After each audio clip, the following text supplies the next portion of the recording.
Do you remember your sex education? Was it helpful to you? Was it filled with scientific information rather than real, practical advice?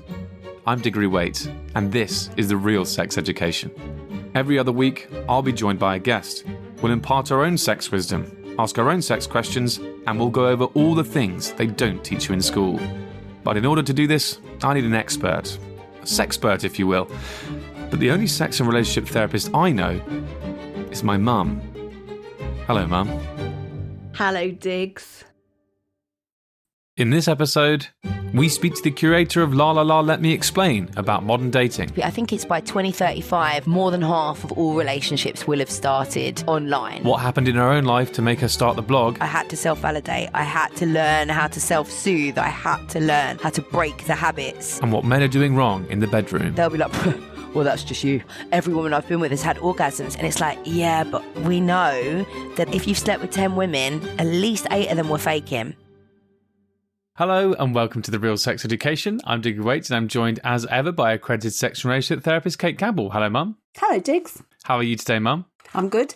How are you today, Diggs? I'm okay. Poor Diggs has been under the knife. Under the knife? Is that how they refer to it? Yes. You've had an operation. What kind of operation? A hernia repair. A double hernia repair. What is a hernia?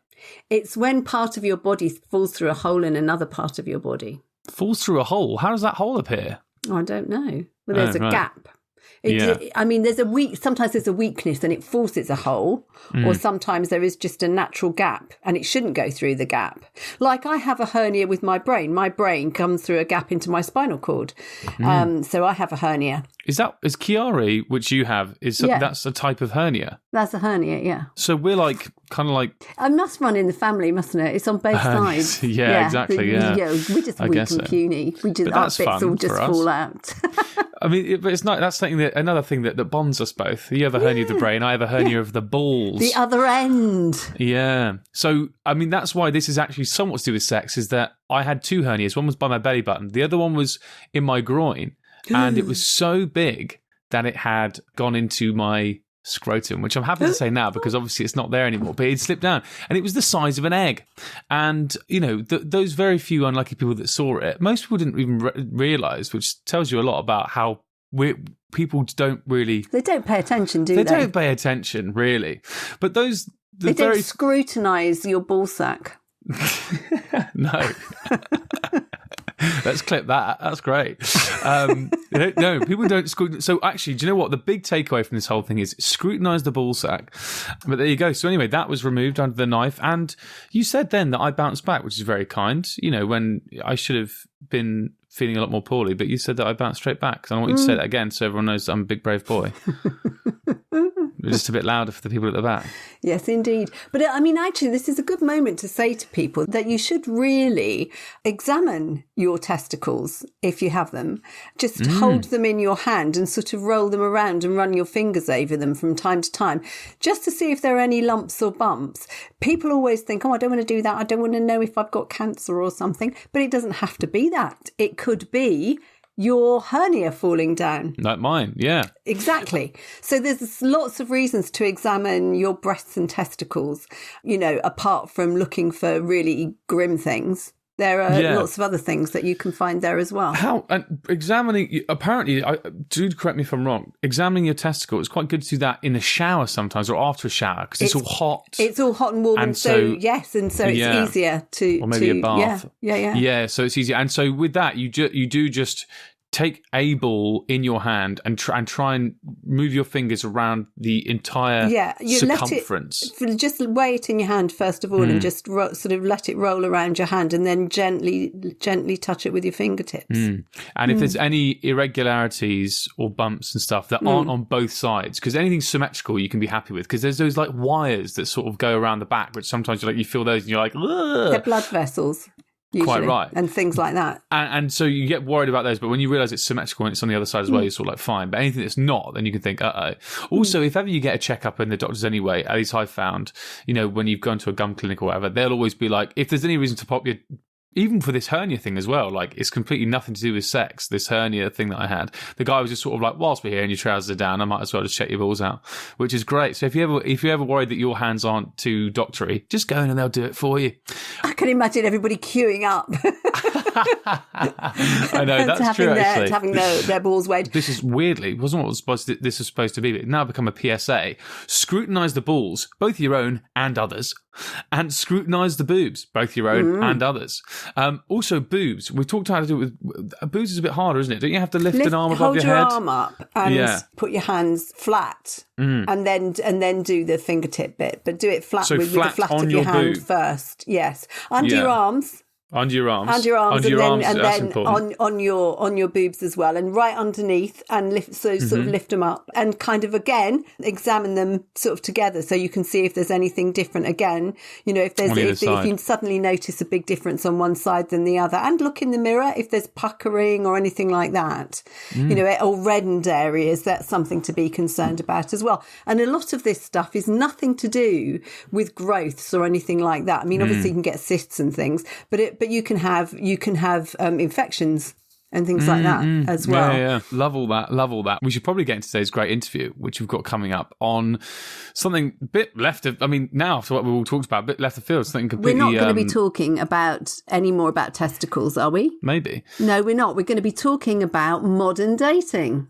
Yes, we are. We will be talking about modern dating, like you say, with the wonderful qualified social worker, podcaster, and now Sunday Times best-selling author, Let Me Explain. Thank you so much for joining us, Lala. Yay, thank you for having me. I'm honoured. Oh, thank you so much. So just to get right into it, for people that don't know, perhaps, who are you and what do you do?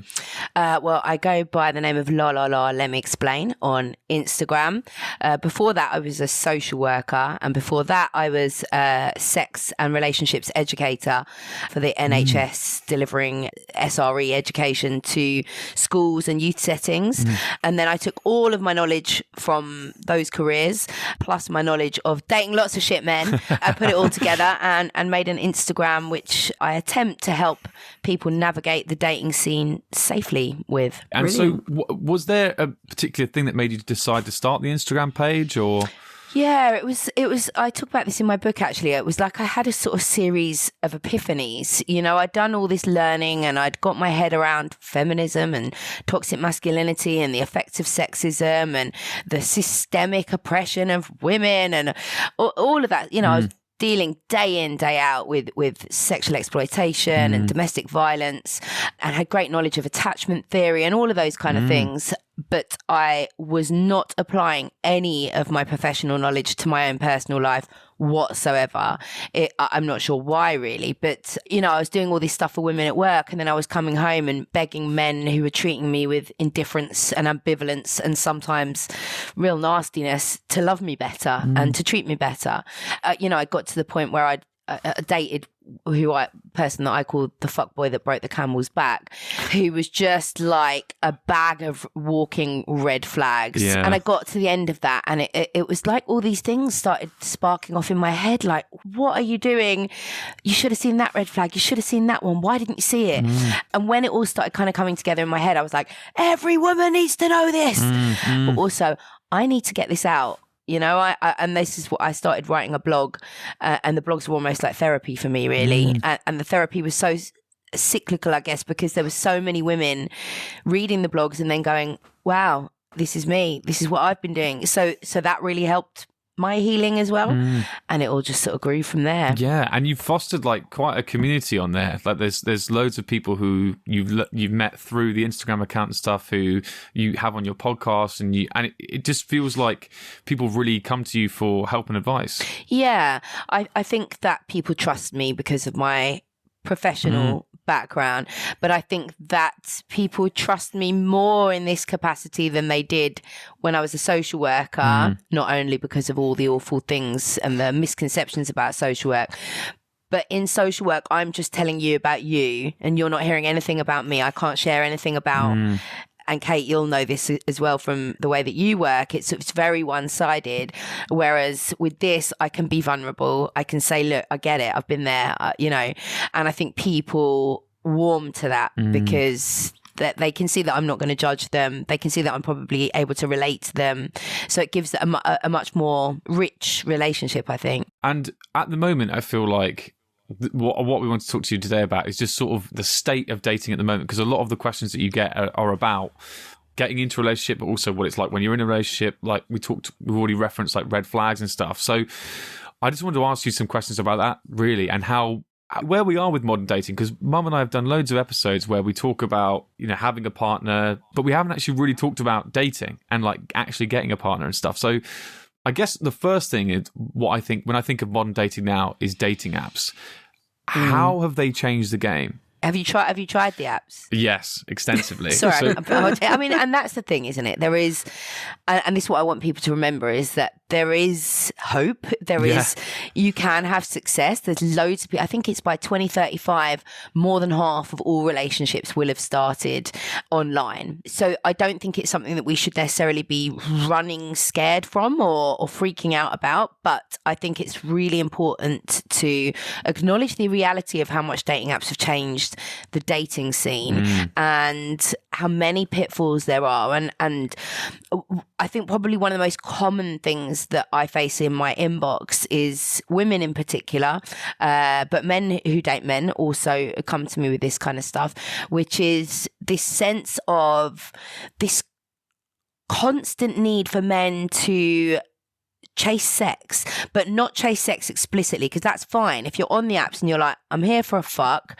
let's meet up tonight. There's nothing wrong with that, as long as you're doing it safely. And when I say safely, I don't just mean using condoms. I mean not meeting up with random people and going to their house if you haven't sussed out all of the safety stuff.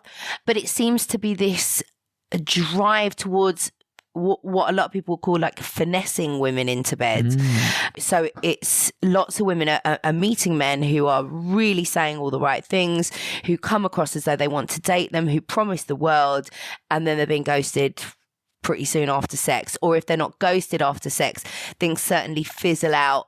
They're not messaging every day like they were, and then things develop into a situationship rather than the relationship that the person was expecting.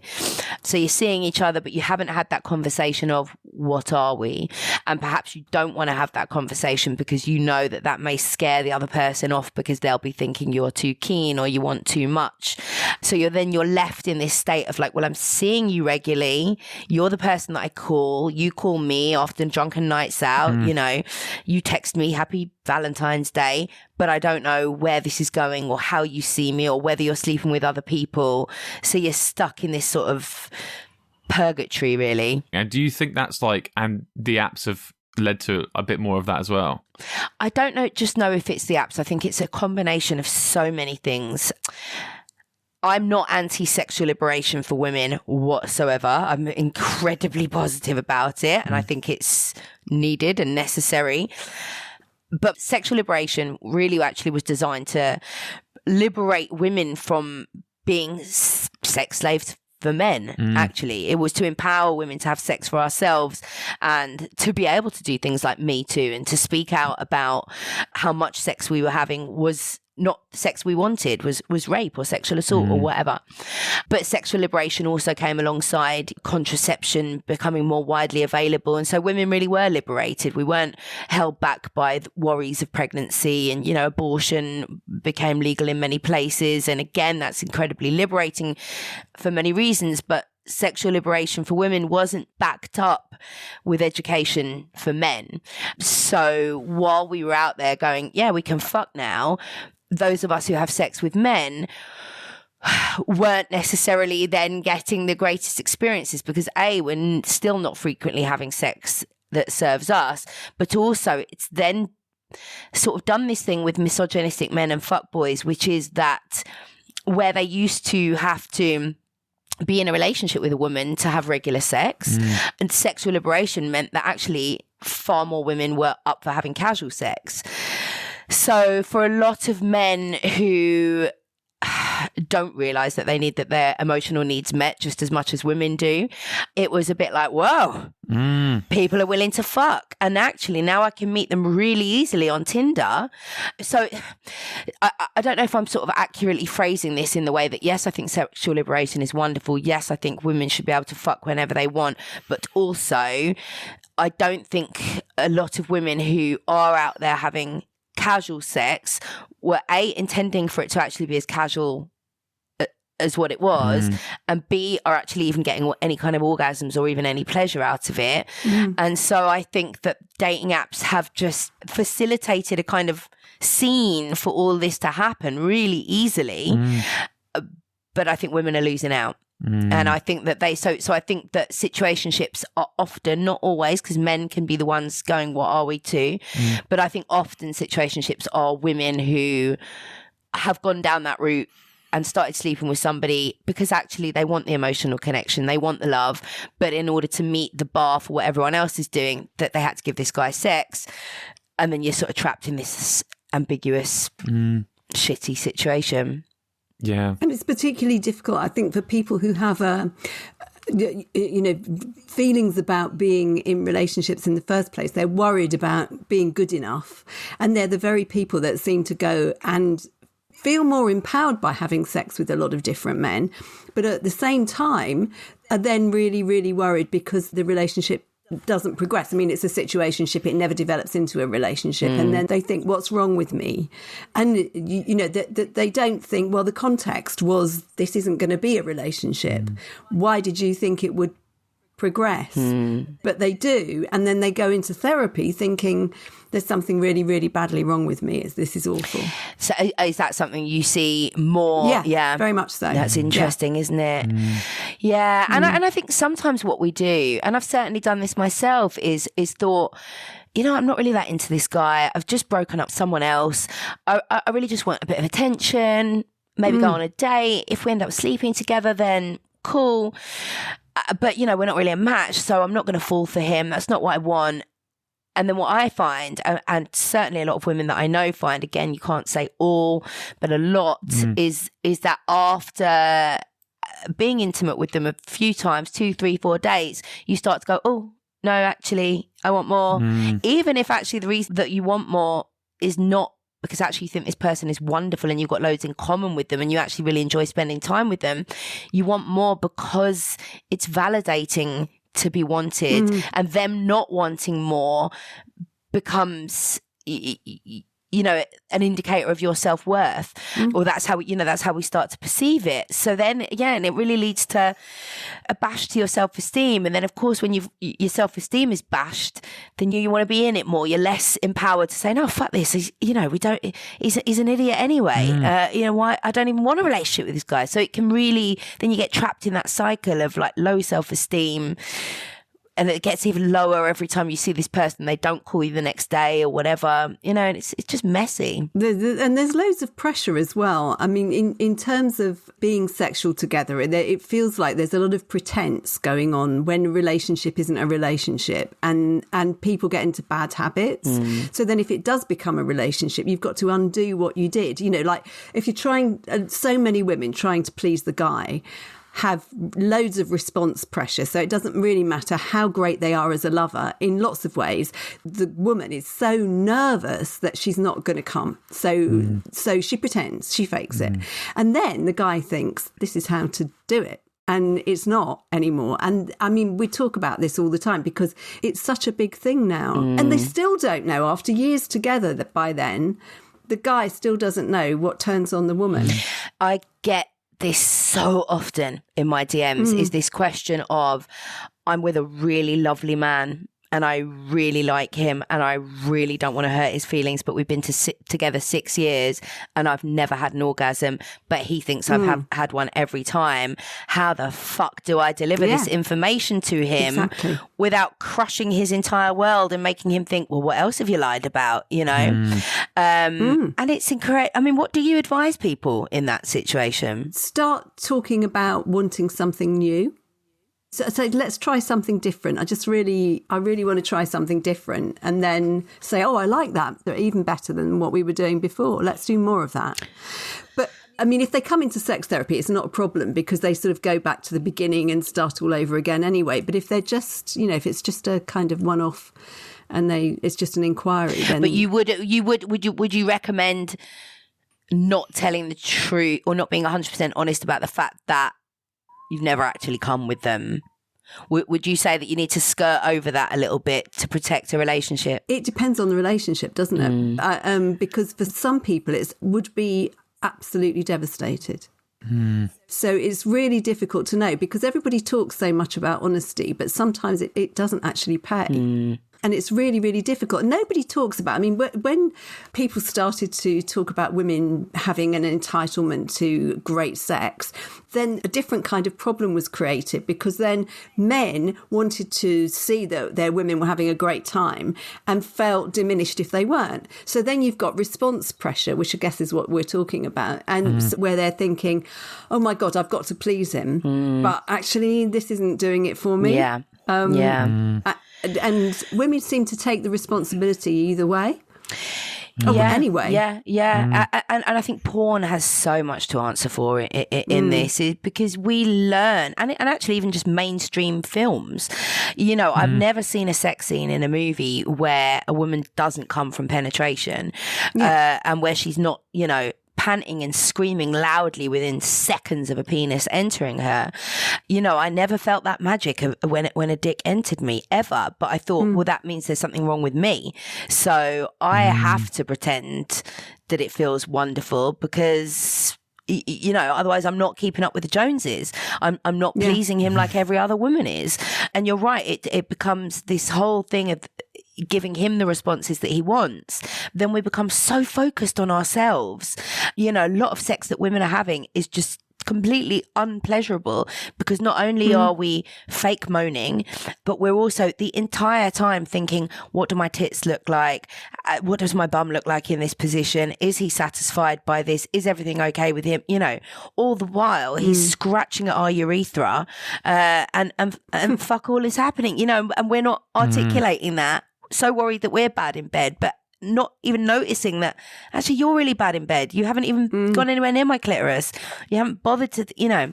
So I think there's so much still now that we need to go right back to the beginning, as you said, you know, like, and this really should start with sex education in schools.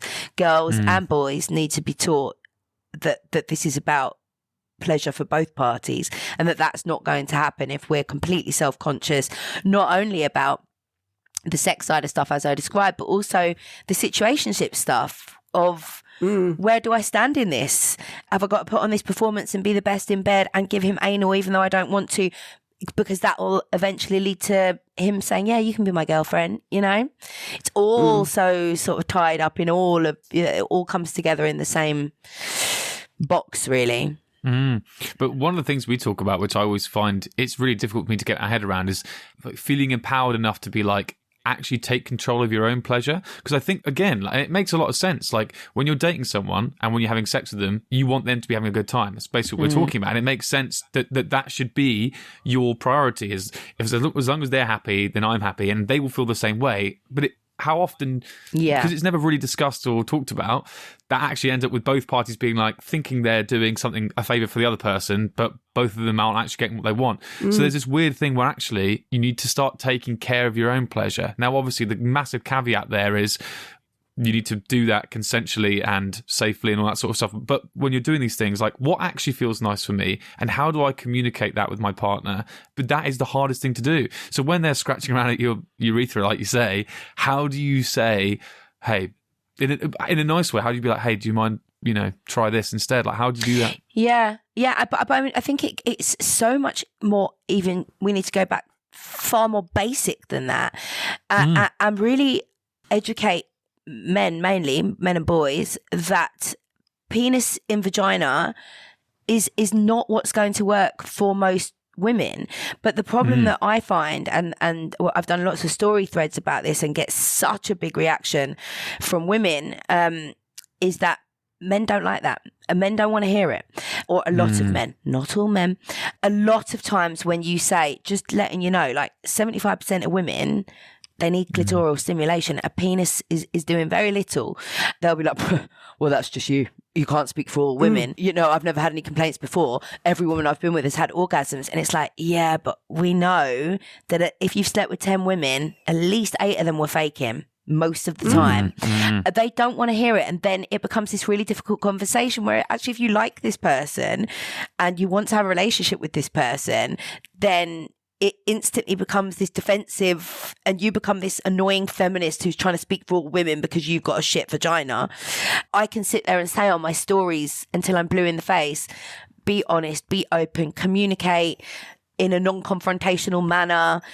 But actually the reality of those conversations is not always as it should be. It's not always men being receptive to go, oh shit, okay, let's try this. What works for you? It's very often, well, no, yeah, it's worked for me before. But the thing that I find that women are extremely confused about, or a lot of women, is that if they haven't squirted, they don't believe they've come. God, yeah. So I get a lot of messages from women who say, I get a nice feeling, I get a tingle, I get throbbing or whatever, but I've never come. I've never had an orgasm because there was no liquid. And I'm like, well, you know, we're so lacking in sex education. You know, these grown women who say these things to me, you know, and I didn't learn half this stuff until I was, sorry, my dog's barking in the background. Is that? That'd be fine. That'd be Sorry. fine. Yeah. It just wants to get involved in the conversation. Yeah, she's a female. She's never come. Yeah. Yeah. Another one. Yeah, and again, do you reckon porn has a lot to answer for there as well? Yeah. It's interesting because I was reading an interview with this couple and it was about rough sex and strangulation in bed.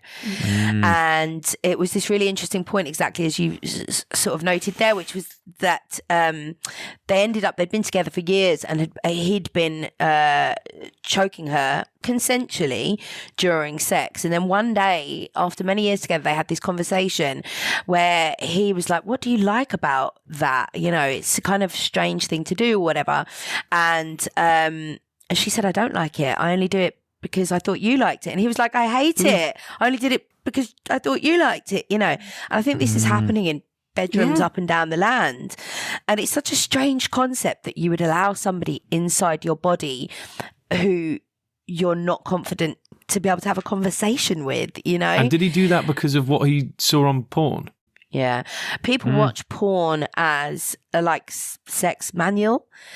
A lot of people. And it's really, I mean, I'm 40, so the porn that we were exposed to when we were teenagers, it was very minimal. We'd watch Eurotrash, and you know, you'd see these top shelf magazines, and you might, if someone's parents were really lax, you know, go to someone's house after school and they'd whip the dad's VHS out, you know, and it would be women with huge bushes, and it was very, very different. And now, you know, the porn that they're exposed to, these are the things that are getting into their sexual psyche, and all of them involve the degradation of women, all of them, in one way or another, and no pleasure. It is just about fuck as hard as you can, whether she wants it or not.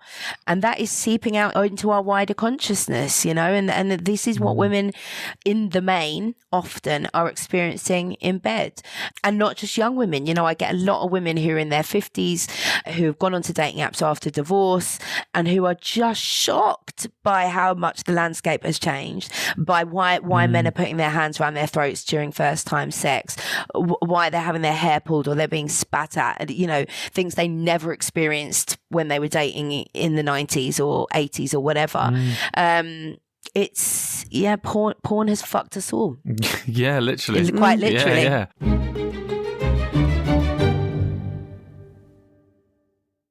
But if you look in magazines and things like that, you know, and to a certain extent on podcasts and social media and everything, you're getting talk about how to make someone scream, how to have the best orgasm ever, not just an ordinary one. It's got to be amazing, and there's nothing about tenderness or about touch in general, and about how lovely touch can be, how lovely gazing can be, how lovely it can be just to lie together naked. All of the things that, you know, when people discover them, they say, oh my goodness, I had no idea this existed, because they go straight for the genitals.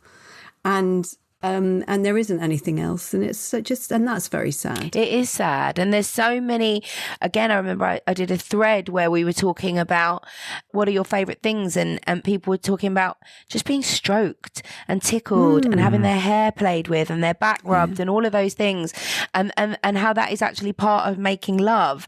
And so many people sort of responded like, this is what I like. I don't want doggy style, flipping off the chandeliers. This is what I would be totally satisfied if this is what my entire sex life comprised of.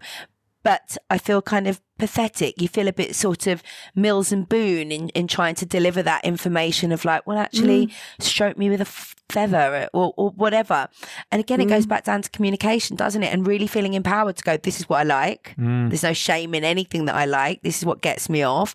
And only sleeping with people who you can feel really safe to communicate that shit with.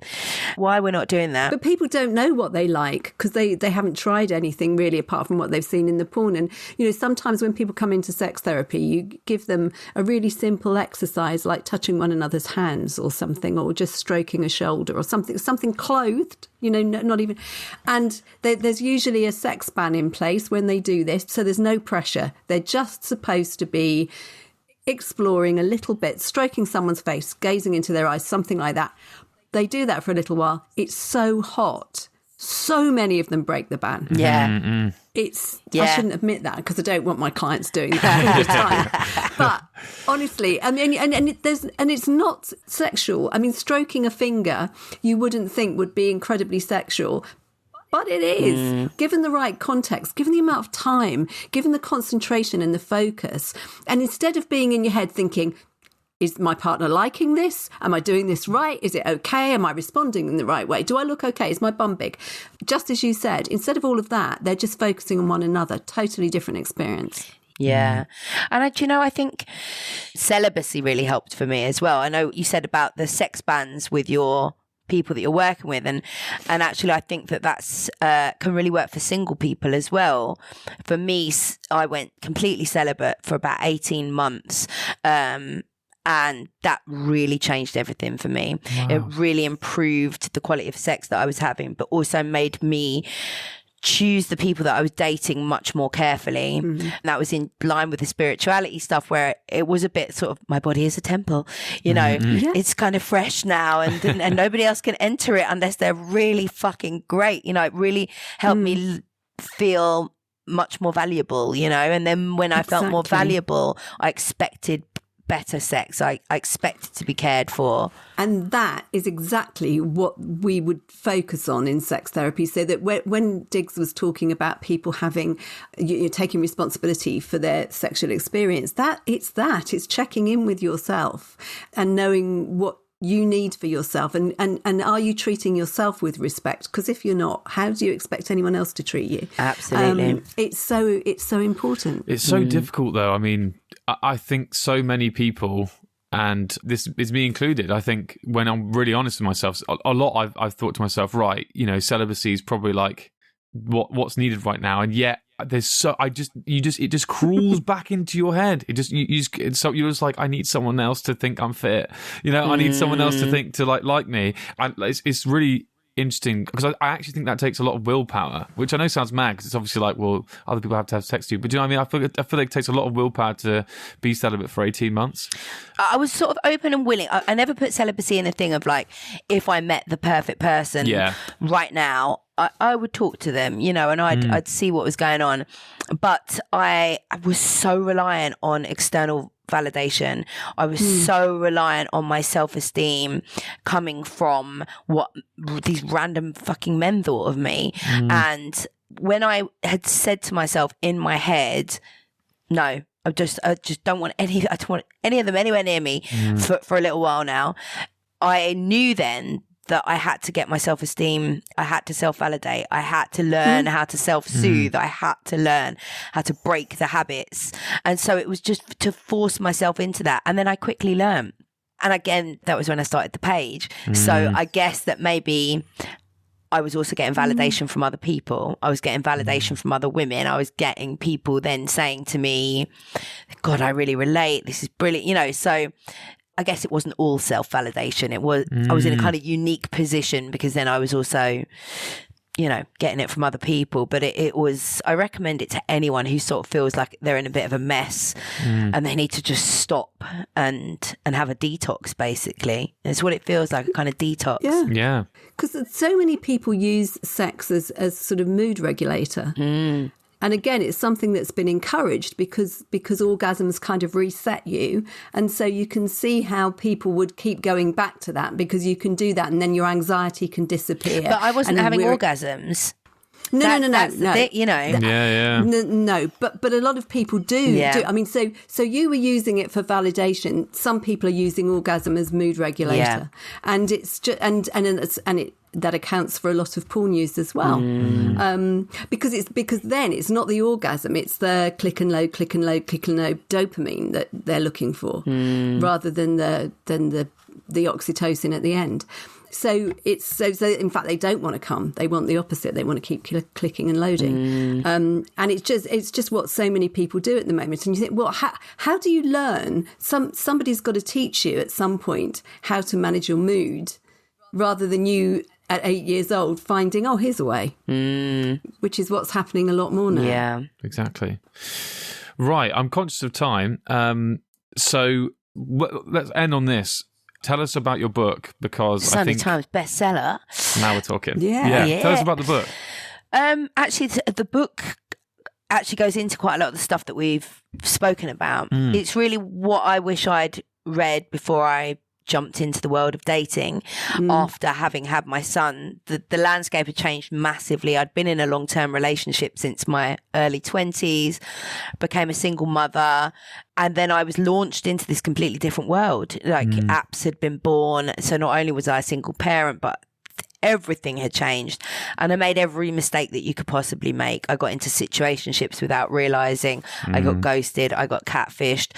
You know, every pitfall and red flag. I jumped into everything in the wrong way.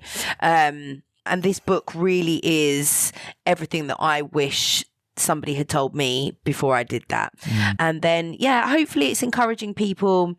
I want the book to make people feel like there is hope. Some men are bloody brilliant. Just because you've met 50 on the apps who are complete pieces of shit doesn't mean that's all that's out there, but you are going to be much less likely to get attached to the pieces of shit if you go into it with all of this knowledge. So I mean, the people are still going to date pieces of shit after reading the book, I'm sure of it, but hopefully they will feel a bit more empowered and a bit stronger and a bit better equipped to deal with it all. Exactly. Well, I feel like after listening to this, hopefully people will as well. Lala, thank you so much again for joining us. Oh, thank you so much for having me. You're both fantastic. Oh, thank you so much. Honestly. You too. You've been listening to The Real Sex Education, which is hosted by Diggory Waite and Kate Campbell. The show is produced by Diggory Waite, and the executive producer is Claire Broughton. The Real Sex Education is a hat-trick podcast. This podcast is based on the real-life relationship between Diggory Waite and his mother, accredited sex therapist Kate Campbell. The show is therefore inspired by, but otherwise unrelated to, the TV show Sex Education. But yes, Diggory does wish his mother was played by Gillian Anderson.